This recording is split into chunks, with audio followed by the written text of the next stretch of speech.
I could say that, right? Yule log, that's the thing, right? Yeah. Okay. Hey everybody, and welcome to another episode of Lending Listicles. Today we are going to look at the 5 ways to get your home ready for the holidays if you're a first-time home buyer. Number 1, decorate thoughtfully.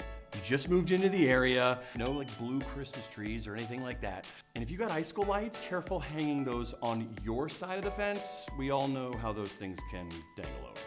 Number 2, an in-home holiday tour. Let's say you moved in during the pandemic, decorate, and then get everybody on a Zoom call. No Zooms? Okay. Get everybody on some kind of video call and show it off. Number 3, choosing a tree. Are we going real tree?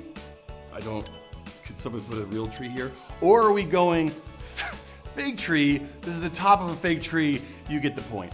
Number 4, warming up by the fire. I always try to make sure that the fireplace is ready. You open up the flume, then you hang the stockings, then you can light the fire. You do that out of order, it can get really ugly really quickly. Number 5, holiday lights. There are things that you need to keep in mind. Frayed wire, loose bulbs, turning the lights off before you go to bed each night. All of these things matter for your energy, your electricity, and just safety in general. For these and more lending listicles or any questions about the mortgage process, visit the Movement Mortgage blog linked below or contact your local Movement Mortgage loan officer. Happy holidays.